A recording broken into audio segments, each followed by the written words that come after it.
शुरू करें। सभी पत्रकार बंधुओं को नमस्कार। अडानी के भ्रष्टाचार को उजागर करने की सजा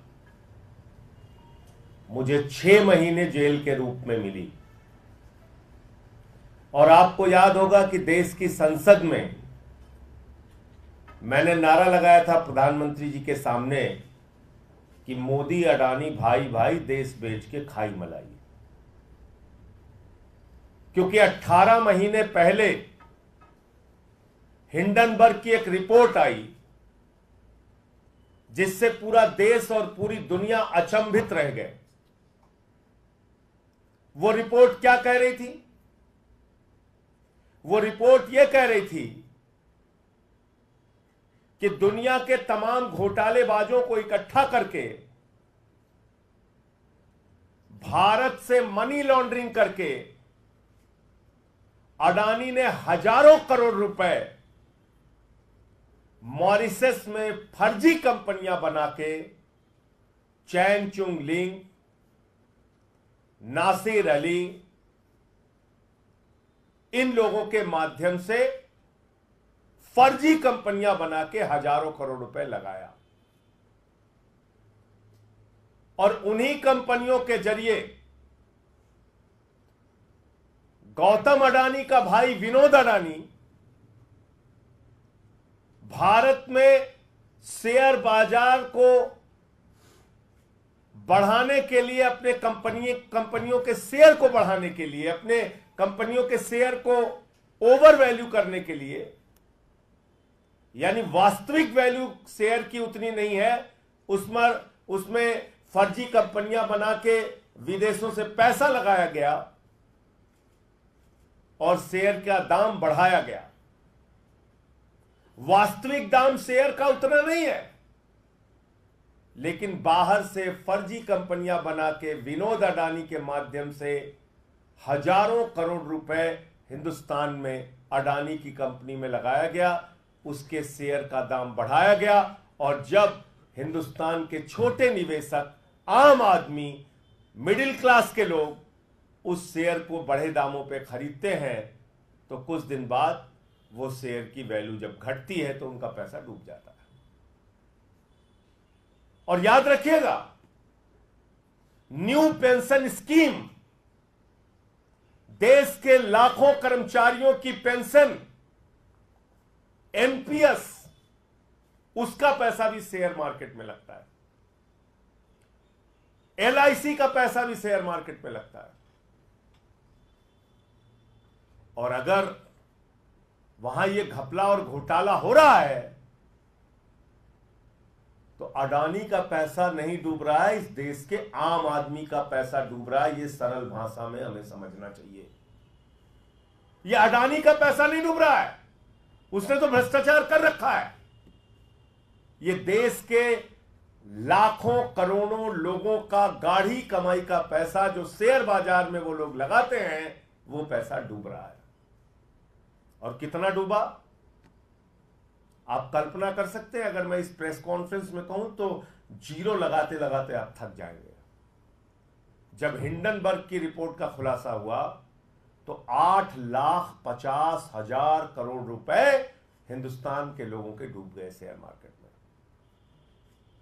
8,50,000 करोड़ रुपए। मैंने तब मांग की थी बहुत जोर शोर से कि जेपीसी बनाओ, जेपीसी बनाओ, पूरे मामले की जांच कराओ, सच्चाई तक जाओ। इस देश के लोगों का पैसा डूब रहा है। अडानी ने फर्जी कंपनियां विदेशों में बना के अपनी कंपनियों के शेयर बढ़ाए हैं, उसके दाम बढ़ाए हैं, पैसा गलत ढंग से लगाया गया। खुलेआम ये मनी लॉन्ड्रिंग का मामला है, भ्रष्टाचार का मामला है। एक आवाज नहीं सुनी गई मेरी।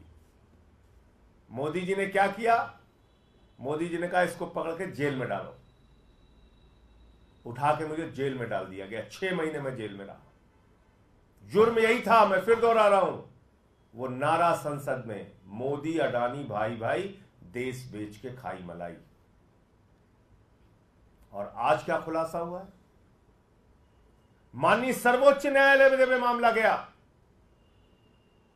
माननीय सर्वोच्च न्यायालय ने कहा इस पूरे प्रकरण की जांच सेबी करेगा, सेबी इस पूरे प्रकरण की जांच करेगा। सेबी ने अपनी जांच शुरू की, सेबी ने अपनी रिपोर्ट दाखिल की और 2023 के मई महीने में जो रिपोर्ट सेबी ने सुप्रीम कोर्ट में दाखिल की वो बड़ी हास्यास्पद है। आप सुनेंगे तो आपको मजाक लगेगा। सेबी सुप्रीम कोर्ट में कह रहा है कि हम ऐसे जुड़े 13 मामलों की जांच कर रहे हैं और ये कर रहे हैं वो कर रहे हैं, और बाद में कह रहे हैं हमें पता नहीं है कि कहां तक ये जांच जाएगी, ये एक दिशाहीन जांच है। हुजूर कुछ गड़बड़ी तो हुई है लेकिन हम बता नहीं सकते गड़बड़ी किसने की है। क्या करिए सीबी सुप्रीम कोर्ट में, हुजूर कुछ गड़बड़ी तो हुई है, किसने गड़बड़ी की है, क्या गड़बड़ी की है, यह हम बता नहीं सकते, और यह जांच दिशाहीन है, अंतहीन है, किस ओर जाएगी, कब तक चलेगी, यह हमें पता नहीं। तो क्यों बोला सेबी ने? सेबी अध्यक्ष ने क्यों बोला ये? इसका खुलासा कल हिंडनबर्ग की नई रिपोर्ट में हुआ है। और वो क्या कहती है नई रिपोर्ट? कि सेबी की अध्यक्ष माधवीपुरी बुच और उनके पति धवल बुच ने लगभग $10 मिलियन उन्हीं फर्जी कंपनियों में लगाए हैं, उन्हीं फंड्स में लगाए हैं जिसकी इनको जांच करनी थी। यानी जिस भ्रष्टाचार के मामले की जांच सेबी अध्यक्ष को करनी थी वहीं पर इनका पैसा लगा हुआ है, वहीं पे इनका इन्वेस्टमेंट हुआ है लगभग $10 मिलियन। और ये एक विसिल ब्लोअर के माध्यम से इस बात का खुलासा हुआ। आप मुझे बताइए, जिन कंपनियों के, जिनके भ्रष्टाचार के, जिन मामलों की जांच स्वयं सेबी को करनी थी, अगर सुप्रीम कोर्ट ने कहा कि आप जांच करेंगे इसकी, तो माधवी बुच ने क्यों नहीं बताया कि हुजूर मैं जांच नहीं कर सकती क्योंकि हमारा मामला, हमारा पैसा तो और हमारे पति का पैसा तो खुद ही इन फंड्स के ऊपर लगा हुआ है जिसको विनोद अडानी मैनेज करता है, जिसके जरिए हिंदुस्तान के आम आदमी को लूटा जाता है, जिसके जरिए हिंदुस्तान के आम लोगों का लाखों करोड़ रुपए का उनको चूना लगाया जाता है। फिर मैं फिर दोहरा दूं, 8,50,000 करोड़ रुपए शेयर बाजार में 18 महीने पहले इस देश की जनता के डूबे थे, भूलिएगा नहीं। और तब मैंने चिल्ला चिल्ला के कहा था कि यह बहुत बड़ा भ्रष्टाचार है, जेपीसी से इसकी जांच कराओ। और तब मेरी एक नहीं सुनी गई, बल्कि उल्टा मोदी जी ने उठा के हमको जेल में भेज दिया। तो मैं भारत के प्रधानमंत्री से पूछना चाहता हूं, आप भ्रष्टाचार पे बड़ी बड़ी बातें करते हैं, भ्रष्टाचार को खत्म करने की गारंटी देते हैं, भ्रष्टाचारियों को जेल में भेजने की गारंटी देते हैं, और आपने एक तेलंगाना की सभा में कहा था अडानी कांग्रेस को टेम्पू में भर भर के रुपया पहुंचा रहा है। आप देश के प्रधानमंत्री होकर इतना बड़ा आरोप लगाते हैं और जैसे ही आपकी शपथ ग्रहण समारोह होती है, भारत के सेना के सर्वोच्च पद पे बैठे हुए लोग पीछे बैठते हैं, अडानी आगे बैठता है।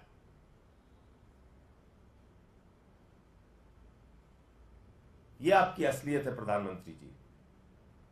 इसलिए अडानी का घोटाला यह अडानी का घोटाला नहीं है, यह भारत के प्रधानमंत्री नरेंद्र मोदी का घोटाला है, यह भारतीय जनता पार्टी का घोटाला है, जिसने पूरा देश अपने दोस्त के हवाले कर दिया।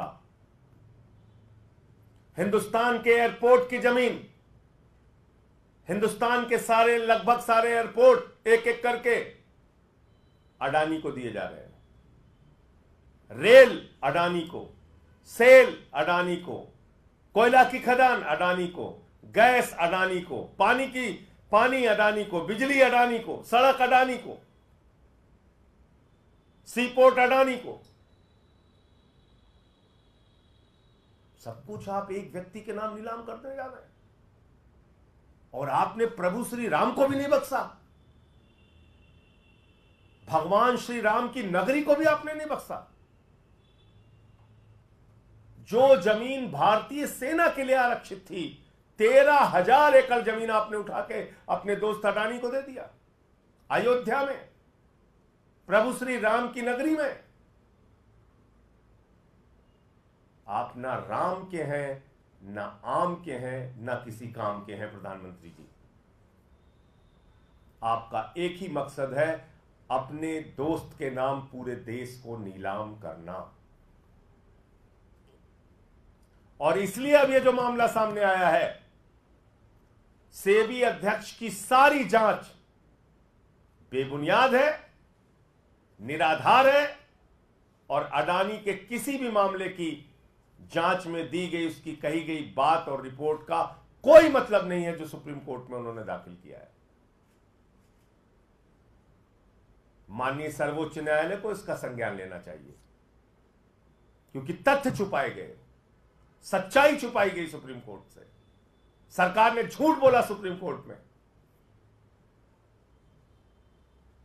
अब नए खुलासे के बाद उसका संज्ञान लेना चाहिए, नंबर 1। और नंबर 2, ये सारे घोटाले, ये 8,50,000 करोड़ रुपए हिंदुस्तान के लोगों का जो डूबा है, इसके लिए कोई और नहीं, भारत के प्रधानमंत्री नरेंद्र मोदी जी जिम्मेदार हैं। जब तक वो पद पर रहेंगे, तब तक अडानी के मामलों की जांच नहीं हो सकती, अडानी के भ्रष्टाचार की जांच नहीं हो सकती। प्रधानमंत्री में जरा सी भी नैतिकता है तो उनको अपने पद से इस्तीफा दे देना चाहिए। उनको देश का प्रधानमंत्री बने रहने का हक नहीं है। प्रधानमंत्री इस्तीफा दे, जेपीसी बनाई जाए, तभी इसकी जांच हो सकती है।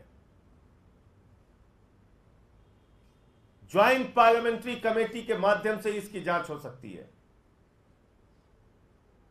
जो हमारी पहले दिन से डिमांड रही है। तो नई रिपोर्ट में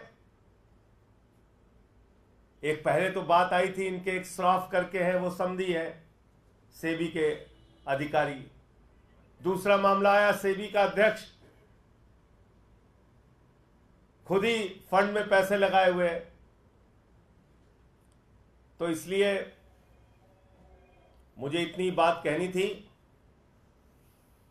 कि ये कतई मत समझिएगा कि अडानी के घोटाले का इस देश के आम आदमी से कोई लेना देना नहीं है। इस देश के लोगों का लाखों करोड़ रुपए डूबा है, और उस भ्रष्टाचार में सीधे तौर पे भारत के प्रधानमंत्री नरेंद्र मोदी और उनका एक दोस्त जिसका नाम है गौतम अडानी, वो शामिल है। मुझे इतनी बात कहनी थी। आपका कोई प्रश्न हो तो आप पूछ सकते हैं। सेबी चीफ ये कह रहे हैं कि जो आरोप मेरे ऊपर लगाए गए हैं, जो रिपोर्ट आया है, उनके कहने से क्या होता है? जो सामने आया है सच, वो तो गौतम अडानी भी कह रहा था हमने कुछ नहीं किया। देश के लोगों का 8.5 लाख करोड़ रुपए डूब गया। मॉरिशस में फर्जी सेल कंपनियां बनाई गई।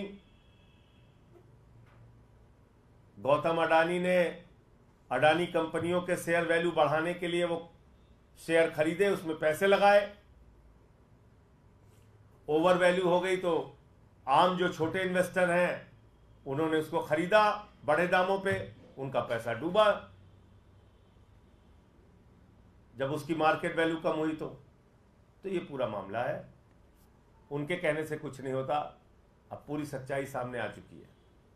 सर, एक और मामला है, उपराज्यपाल के कहने पर 3 सरकारी इंजीनियर को निलंबित कर दिया गया है। मुख्यमंत्री के आवास निर्माण से जुड़े हुए थे, इनकी अहम भूमिका थी उस पूरे मामले में। इस पर क्या कहना है सर? देखिए, ऐसा है कि उपराज्यपाल के पास 24 घंटे सिर्फ एक काम पे लगाया गया है, आम आदमी पार्टी के नेताओं को बदनाम करो, आम आदमी पार्टी के खिलाफ कोई न कोई केस बनाओ, झूठी खबरें मीडिया में प्लांट करो, कभी केजरीवाल के स्वास्थ्य से जुड़ी, कभी कुछ बीमारी का मजाक उड़ाओ। इन सब कामों में उपराज्यपाल महोदय का समय जा रहा है। उनको अपने संवैधानिक दायित्वों का निर्वहन नहीं करना है, इसलिए वो अपना काम कर रहे हैं, हम अपना काम कर रहे हैं।